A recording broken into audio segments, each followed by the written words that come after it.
associated with prosperity and imperial power. So, is this the year that the Chinese economy surges ahead of the European Union and the United States? Let's ask the panel. Thank you, gentlemen. Thank you, Vilina, to be part of this podcast. I'm looking forward to discussing China, the flavor of the season. So, let me begin with Noah. The prospect of Chinese economy for 2024, does it inspire the same confidence in investors this year as it did in pre-COVID years and just after COVID? I don't think it does. I think China has entered a structural economic slowdown. The official growth rate last year, 2023, was 5.2%. But my colleagues at Rhodium Group believe it was closer to 1.5%, and we could see a bit of a jump this year because the property sector, which has been going through a crisis for a number of years now, may start to bottom out. But the Chinese economy is entering a period of structural slowdown. And I think we should be expecting growth rates in the low single digits rather than the high single digits that we had pre-COVID. And the population, the negative growth of population, the impact on the economy there? The population has begun shrinking. I think this won't have a major economic impact immediately. I think if you look out 5, 10, 15 years, it will start having a bigger impact as the years go by. You don't see that impacting on production and it's certainly not positive when your population is shrinking. But I think what we're going to see in terms of population shrinkage and impact on the economy, I think the biggest impact will be further down the line, a decade from now and beyond that. Rising costs of things like aging population, all that, and women not wanting to bear children. So that means all those issues would also come up, right? When you're making the planning for investing in China, these will come up? I mean, there are many reasons why China has become a more difficult market for foreign investors. You mentioned the demographic issues and aging population. There are also the geopolitical issues that we're all familiar with. U.S. export controls and attempts to restrict exports and investments in critical technologies, especially semiconductors. But there are other reasons as well, including the policy environment in China, which has become much more focused on security and less on economic growth under Xi Jinping. So there are a number of reasons why China has become a less attractive market for foreign investors. It's still the second biggest economy in the world. It doesn't mean that investors are going to suddenly divest and leave the market, but diversification is already underway, but this will be a slow process, and we may not see the full impact of that or see that in the foreign direct investment figures for a number of years. I'll move on to the former president of Bolivia. And pardon me, I'm going to be calling you by first name if that's okay. Yes, please. So I believe an earlier session, you set it on fire with your comments. So I'm really looking forward to it. I need the numbers for the podcast. So Jorge, I'm going to come to you and ask you this, China and Russia investing in the lithium projects in Bolivia. That is what everybody is talking about. And the close economic ties that Latin American countries are having with China. That's got people in Washington, D.C. worried. It's got people in Europe raising their eyebrows. Which way is it going? China expanding its footprint in South America? Well, Smita, it's been a long time coming. Actually, it's been lasting almost as long as this century. The 2004-2014 in Latin America is called the Golden Decade, pretty much driven by China buying ever-increasing volumes at ever higher prices of what we make not in Latin America, but South America. South of the Panama Canal, we're probably more Chinese. Central American, Caribbean, still under the influence of the U.S. But in South America, we've been endowed with food, energy, and minerals. And that's what China has been buying. Whether it's grains, wheat, soybeans from Argentina and Brazil, whether it's zinc, tin, copper, lead from Peru, Chile, Bolivia, or oil from Venezuela or coal from Colombia. They've been buying that at a very rapid rate and has grown a lot. Yes, certainly it is of concern, as Noah was mentioning. It seems like China is slowing down, although I would submit, I don't want to dispute the numbers. If they're growing, if they cooled off to a 5% growth rate, that is a high fever for many economies in today's situation in Latin America. It's still, the sky-high growth rates where they were growing at 10, 12% seem to be behind us. I will tell you that in South America, we have not yet felt the slowdown, perhaps attributable to the fact of because of the skirmishes and the brutal invasion of Russia and Ukraine and the skirmishes on the sea. The prices of energy are still holding up, and that's what matters. The prices of food are still holding up. Maybe minerals, they're going down a bit. And I think what you mentioned is also very important coming up ahead. China, Russia has made announcements on China in my country. Unfortunately, all the lithium is underground. Yes, long term is very important. 60% of the world's lithium reserves, depending on what study you believe, are in a triangle in South America between Bolivia, Chile, and Argentina. And lithium batteries are being completely dominated by China. Just as this century we have seen that China is the number one buyer for South American commodities, they are clearly positioned as the dominating power on EVs, and that is not going to change. If you drive around, when you're driving around Delhi, you hear the noise, you see the motorcycles making noise, the cars making noise. When you drive in Hangzhou, Guangzhou, Beijing, Shanghai, it's all quiet. A lot of lithium batteries, green license plates, everything on 2 and 3 wheels is with EVs.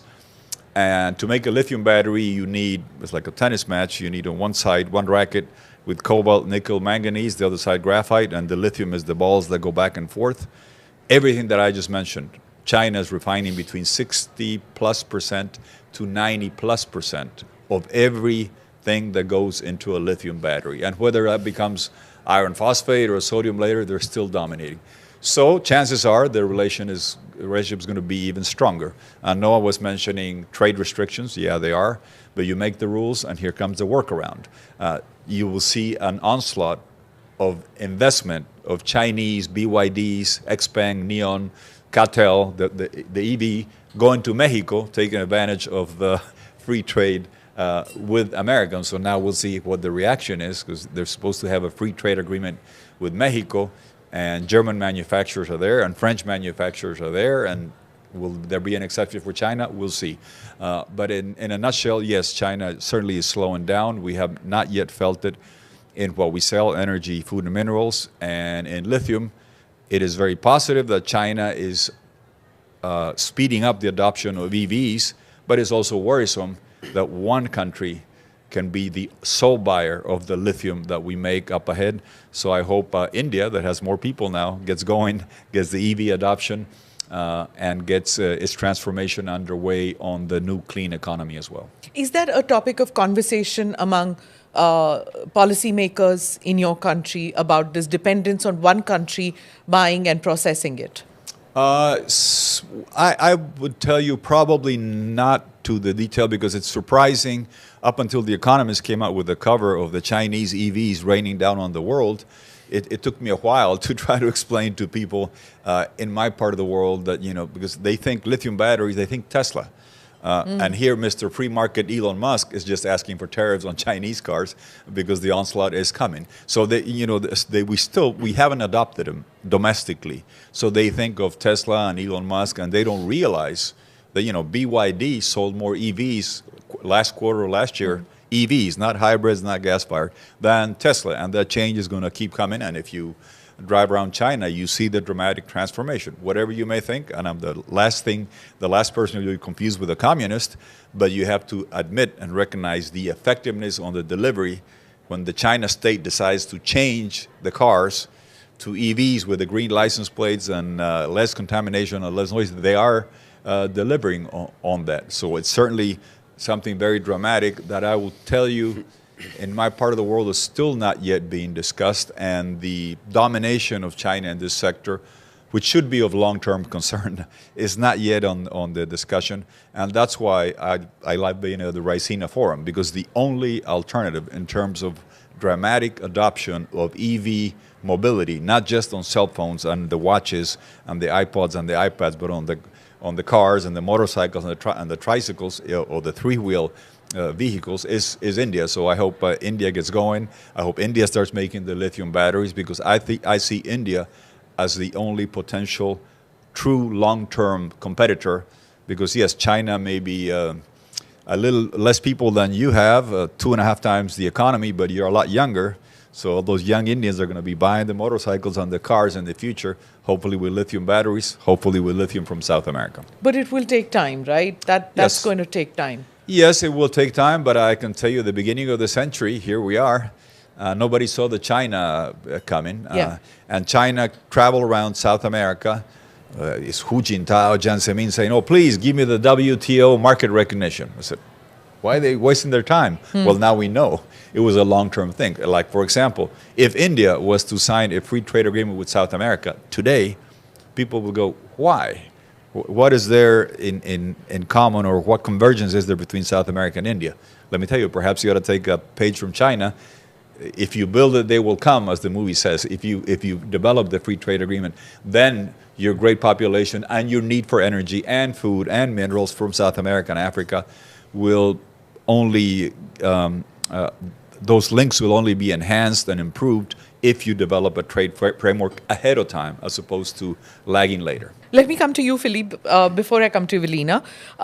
Philippe, we were talking about expansion of Chinese interests in Latin America, the creeping influence of China, slowly, steadily, and then taking it all over, So is Beijing's footprint in the world, especially in Latin America and Russia, is it going to increase or decrease in the coming years, seeing that their economy is shrinking a bit compared to the earlier years?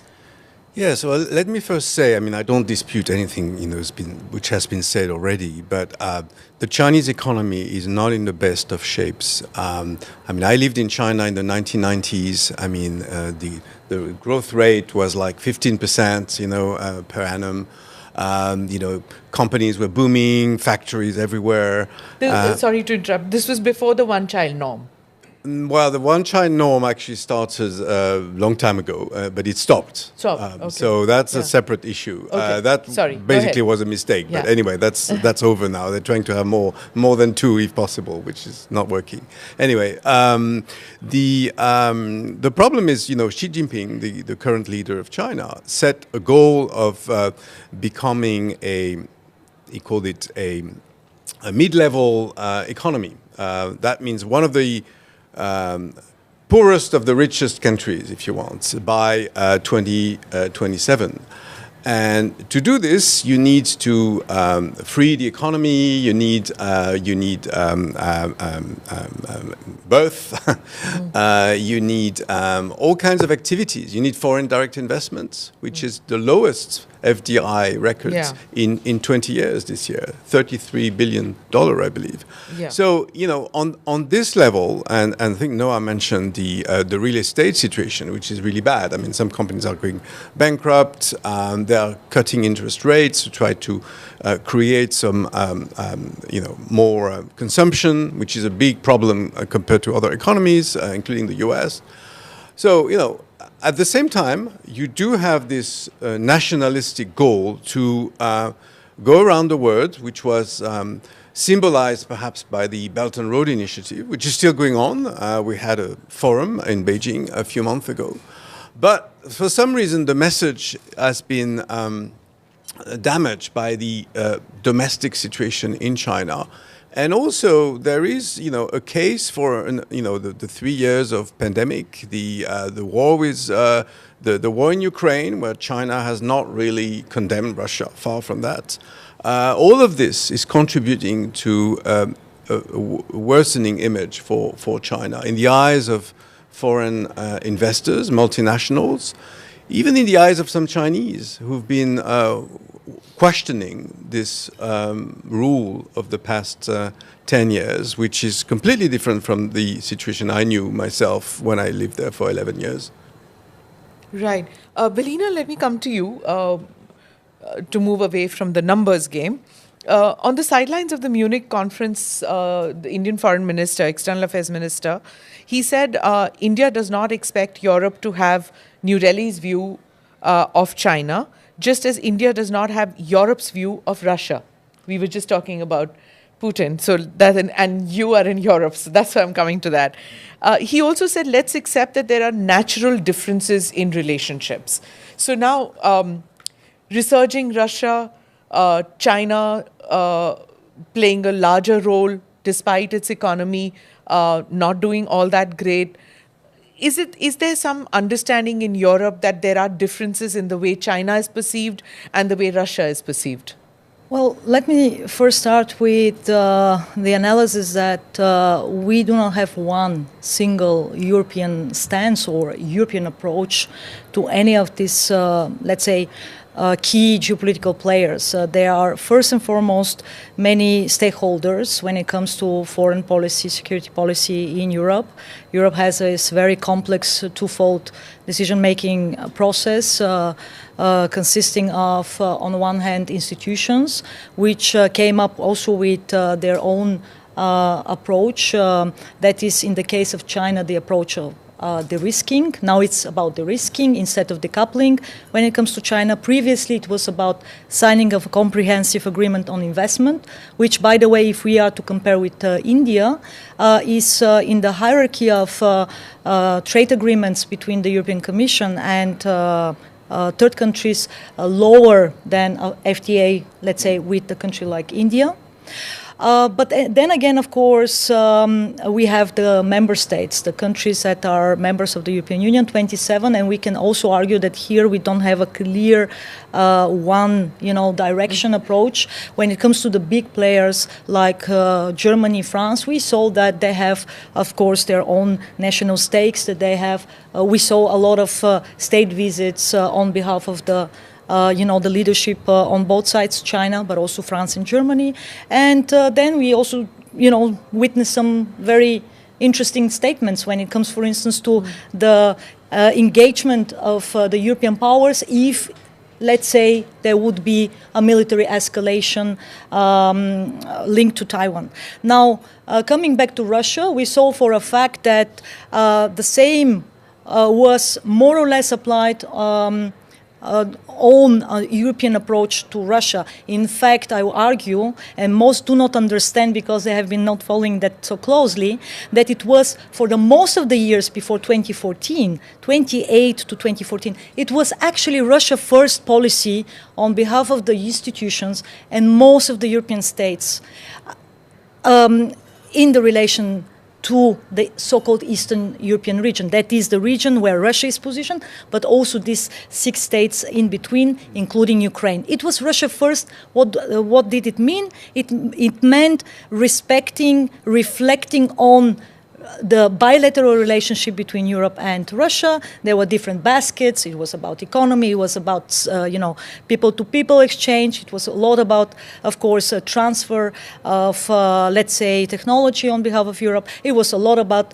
also this idea of creating independence, an interdependence based on commodities that would actually enable a relationship in which Russia more or less would be pacified so that there would be zero incentive to make any, let's say, military move on the region or whatsoever. And this Russia first policy failed from the moment when actually Russia made a move on Georgia, later on Ukraine, and in fact the so-called European approach coming out from institutions, but also from the very same big powers that are very influential when it comes to also institutional approach, and these are France and Germany. And many forget, by the way, that both France and Germany were in a geopolitical rapprochement with Russia prior to the beginning of the war. Both were in a phase of warming up the relationship with Russia geopolitically, out of the conviction that they need to make sure that there would be no modus vivendi between China and Russia, that Russia would not come to closer to, let's say, China. And And all of this also failed. So in a sense, just to wrap it up for you, where we are right now, and we are, by the way, not only the Americans, but also we Europeans are in, I would argue, the probably most critical election cycle. We have elections for the new institutions, that means for the European Parliament, in June this year. So we will have new institutions. So the whole institutional approach probably will change to some extent, but we also have elections in various member states, and once again, there are some trends that point to maybe some shift, let's say, in some of these policies towards China, but also Russia. So all in all, to sum it up, there are some ideas. If you ask me about the idea of the so-called de-risking instead of decoupling, I would argue personally that it is destined to fail in the very same way how the, Wandel durch Handel, that means trading,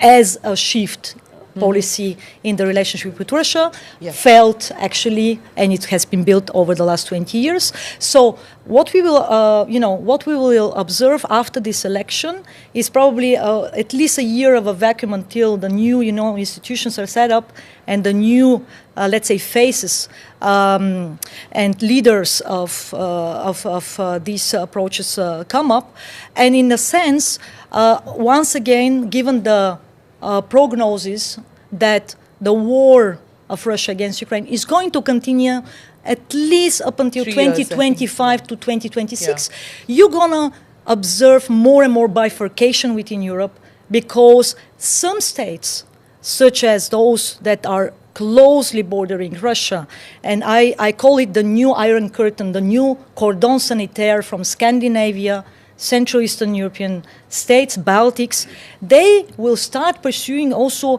different approach, specifically because China has enabled the Russian war engine over the last 2 years. So Russia sustained the war, especially in the first phase when it was facing big difficulties because of China. And I would even go a step further by claiming, because I claimed it already in December 2021. Yes, I read that Russia will start the war, because I was part of those who were claiming that there will be a war and that the war will start after February 20.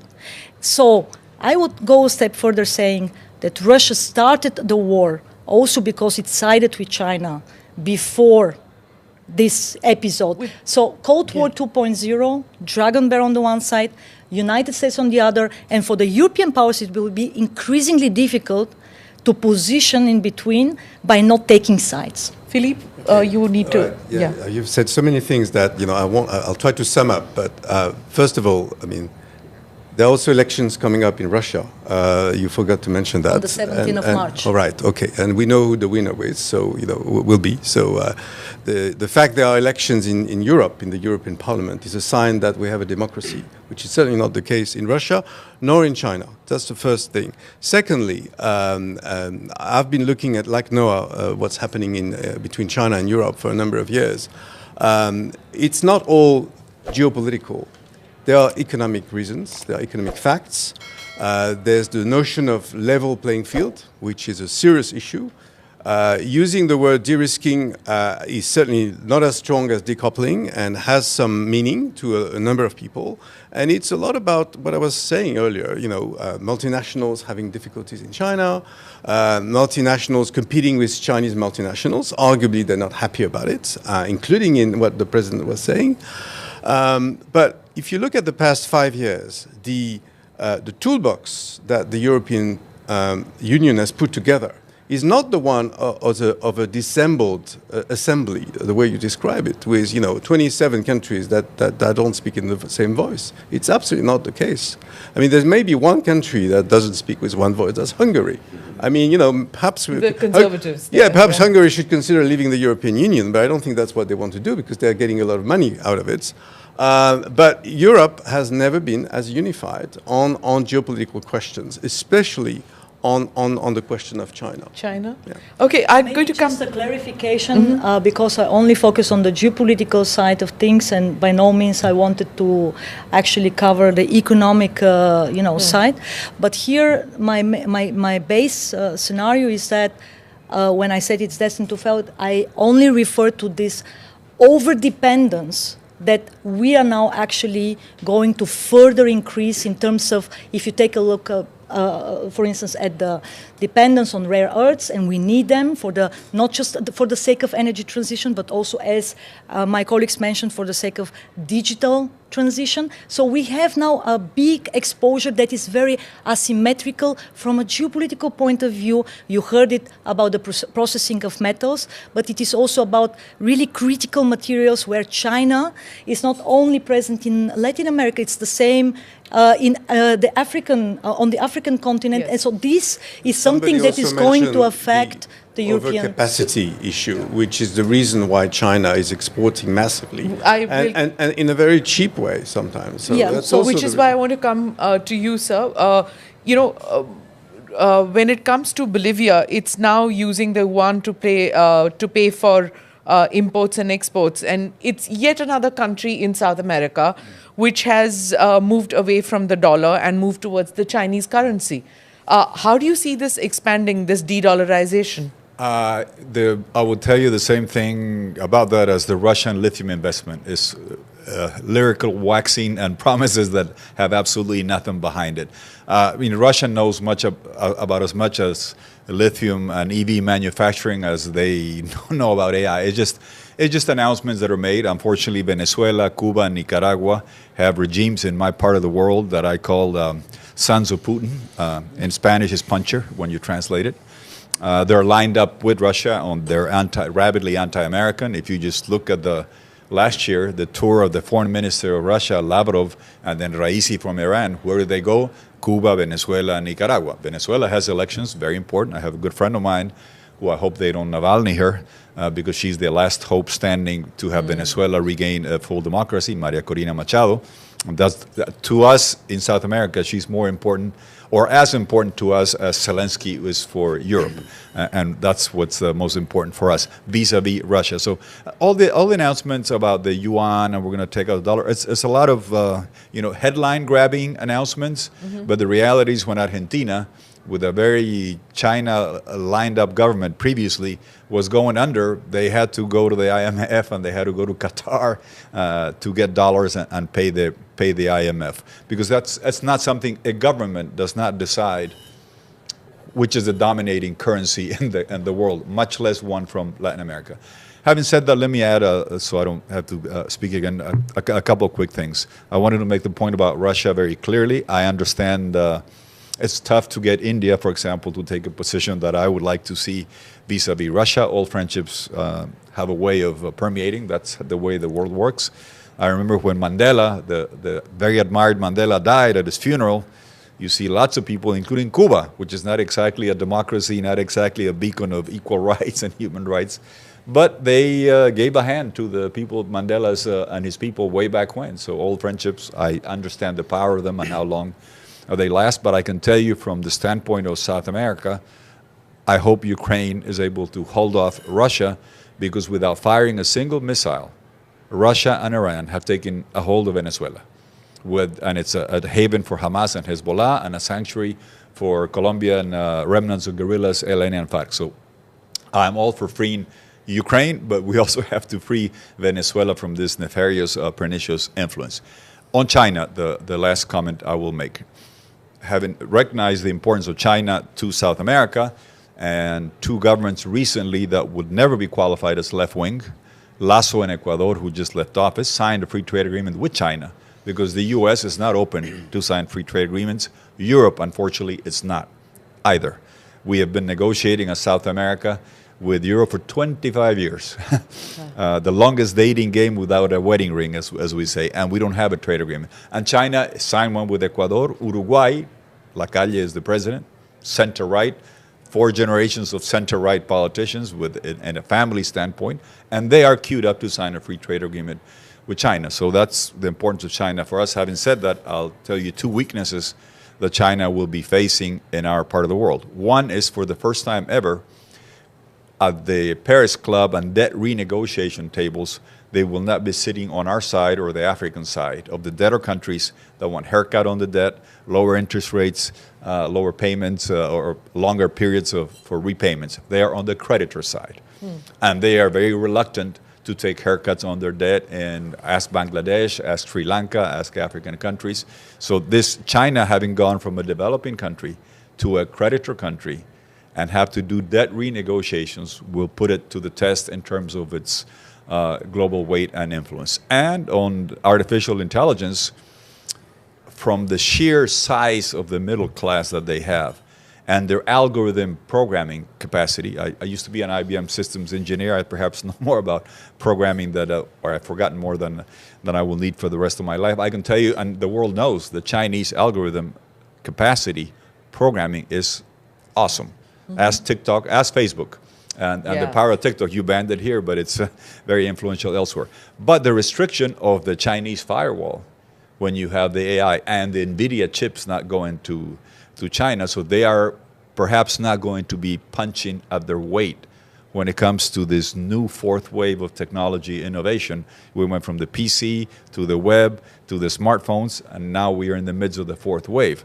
Size matters, but also chip technology matters, and also not having a Chinese firewall on digital side also matters. So I think back to where we are, I think that's where India has a great opportunity. Arguably, their middle class within the next generation will be as big as China's or Europe's and the US's. You have more users, you generate more data, you feed the AI large language models, you have access to NVIDIA chips. So if I had to bet long term on whether China or the US-centric system will prevail on AI, I would venture to say that if India gets going, they have a great advantage and a great possibility within the next generation, because you have the brain power, you have the engineers, you have the technical know-how, you have the market, you have access to the chips, and you have a democracy. It'll take about 10 or 15 years to play catch up, I'm told. I'm going to Noah. The president just said, he was talking about old friendships and old relationships and how it's difficult to extricate from them. And just as Valina was also talking about the Russia first policy, it's difficult for countries to pull out once you have that kind of a policy formation. It has a stranglehold over decision making in countries. So when it comes, India comes in for heat, which I asked even from Valina, from the US and from Europe for its time-tested relationship with Russia. And I'll quote the Indian Foreign Minister yet again, who said that India's relations with Europe, US and China they've seen the test of time, and they've been ups and downs. And then he went on to say Russia has never hurt our interests. And then he said that we, on the other hand, have had a politically and militarily much more difficult relationship with China. Do you see Europe and Europe not as one entity because they have different views, but do you see US and some countries in Europe coming to terms with the fact that each one of us in Asia have a complex, complicated and difficult relationship with China? We all have a different relationship with China. I live in Germany. Germany has developed a very close economic relationship with China. It's the biggest economy in Europe. And there's a very intense discussion going on in Germany right now about dependencies, about de-risking. German companies have invested tens of billions of euros in China, and some of them continue to invest because the Chinese market has become much more competitive. Jorge talked about electric vehicles. Germany has been a dominant player in cars for many years. You know the brands, BMW, Mercedes, Volkswagen. These companies are increasingly under pressure in the Chinese market now. We've seen a shift from internal combustion engines to electric vehicles. Germany is behind China. China is ahead. But it's important to note that some of the reasons that China is ahead, subsidies, selective market access to foreigners, protecting their own industries. So this is the big debate in Europe right now. Philippe touched on this, overcapacity, the risk that floods of Chinese electric vehicles come into the European market.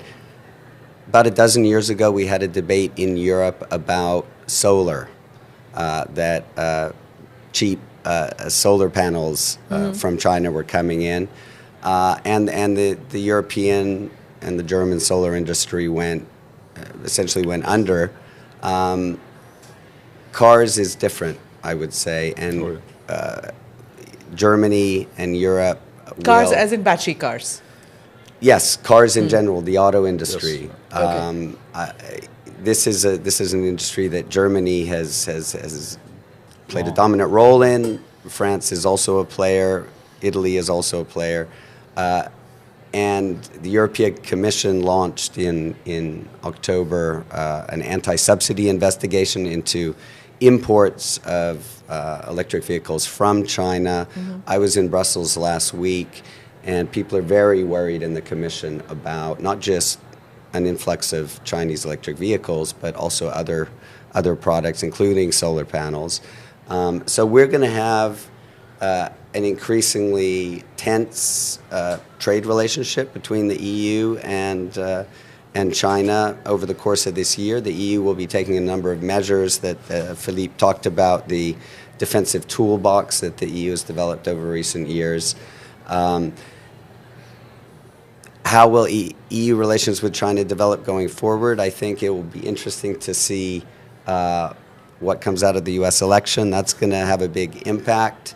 I think it could force the EU to become perhaps a bit more risk-averse, a bit more cautious with China. I don't think the EU wants a major trade conflict with both China and the U.S.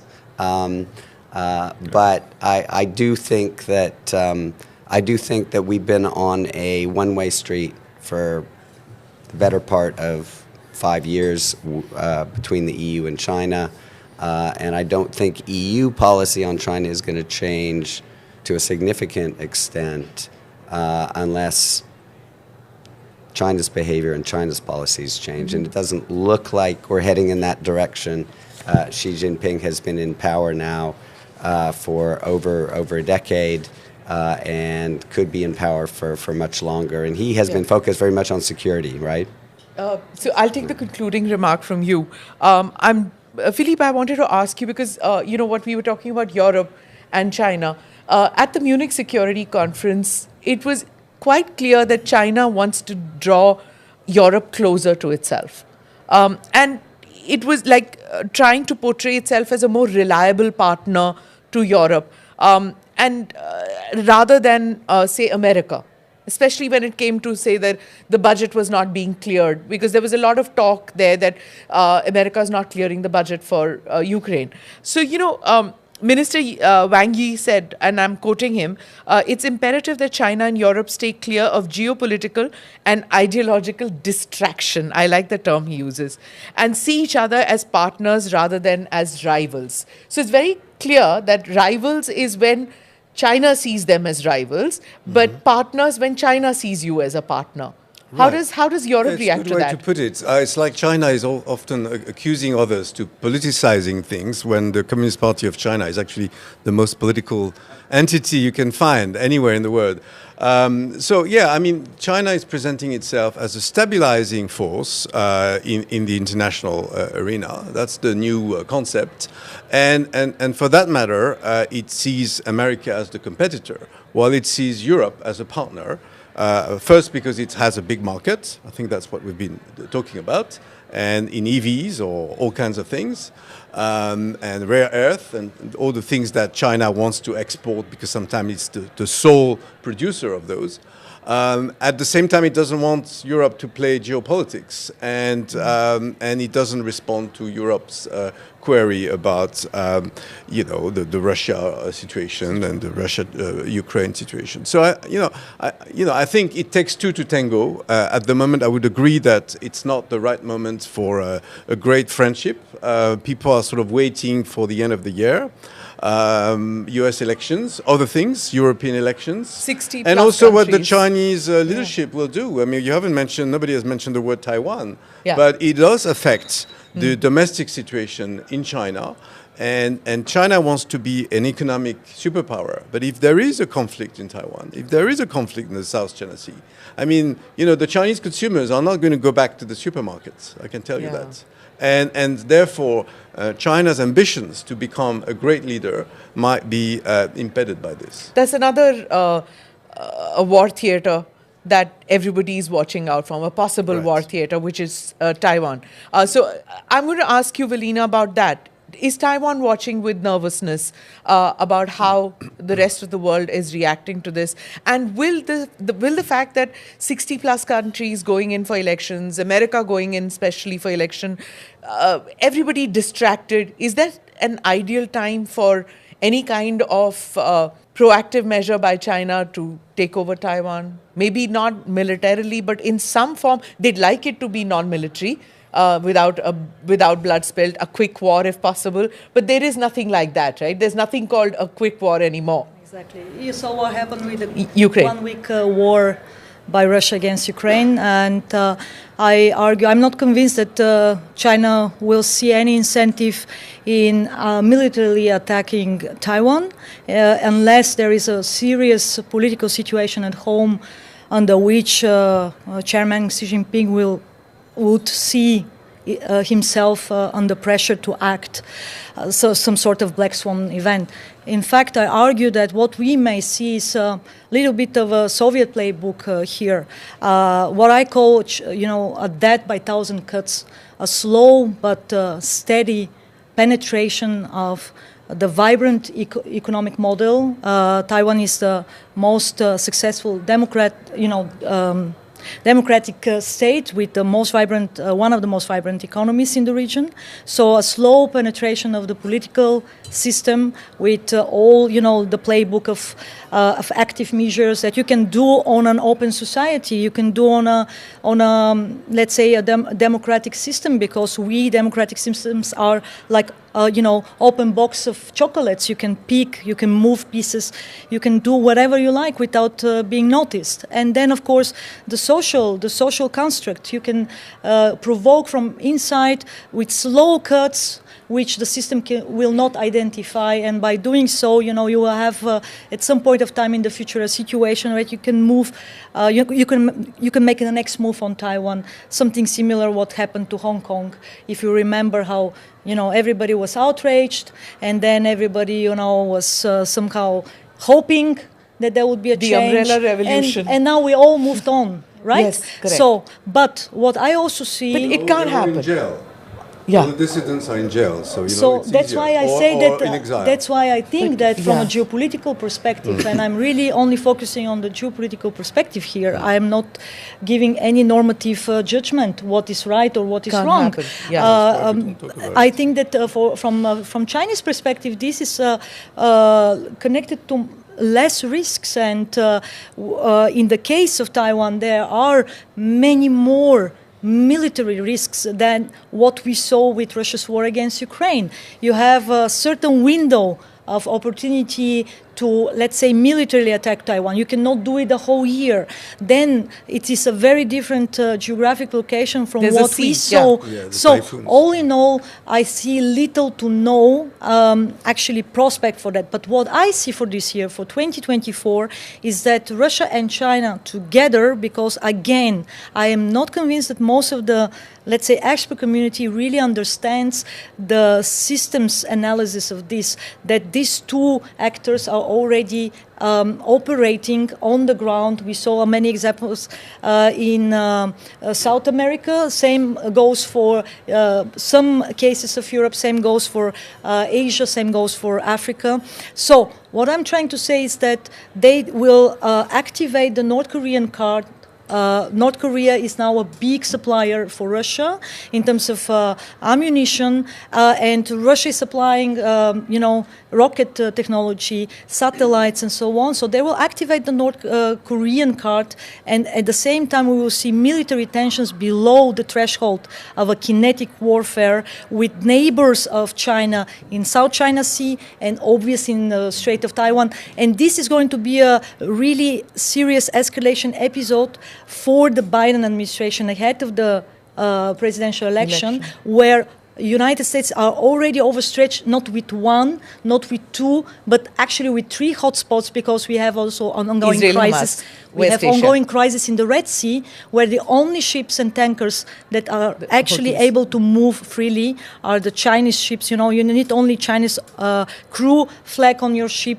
and you have the Russian, shadow fleet operating on the ground, where the Americans and the British, and now with the European Union operation that started just a week ago, we have a serious difficulty, to enable the freedom of operation in one of the most critical choke points that actually enables 70% of the trade that is conducted on this maritime route coming from Europe to Asia. So you have this hotspot, you have an ongoing war in Ukraine that is going to continue, and we'll have a next serious escalation phase following the election on the 17th of March in Russia, and you have the ongoing, Middle East conflict. So in a sense, it is becoming broader. We have more hotspots, but all of it, as I said, without a serious incentive on behalf of the United States or China and Russia to get involved in a direct military clash, or let's say nuclear exchange, because this whole narrative of World War III, where you see an incentive to have a nuclear exchange or any kind of direct war, I think that this is not really serious assessment. But then again, you have more escalation, and this is not good, of course, for markets and for the economic outlook for both developed and developing countries. So I have very little time, so just quick. No, I would just say that my sense is that China is in stabilization mode this year. The biggest concern in Beijing right now is the state of the economy, luring foreign investors, retaining access to markets like Europe. And so I don't think China will, my sense is that China is not going to be tempted to Taiwan. Well, certainly not Taiwan this year, but we'll be trying to keep the tensions low. There's a lot of uncertainty, of course, associated with the U.S. election. So my sense is that this is going to be a bit of a calmer year. I think the bigger risks are after the election. If you have a second Trump term, Trump has said that's the unknown factor. Yes and no. I mean, it was there before. But I would just add one thing about the Suez Canal. Never forget that China is a prime investor in the Suez Canal. I don't think they will wait for another 2 years before the troubles stop in this region. I mean, economically, remember they are the first trading nation in the world, and there are things like that. The Chinese economy is in trouble. And it's all very nice having these ships with Chinese flags passing by, but some of them may have mixed capitals. And secondly, the Egyptians are very worried. Yes. This is a key element of the economy. Well, thank you very much, gentlemen, and thank you, Velina, for being part of this. Hopefully, when we collect next year for the Raisina 2025, we'll talk about less hotspots and a safer place in the world, right? Thank you so much. Thank you. Thank you. Thanks. Thank you for watching or listening to this edition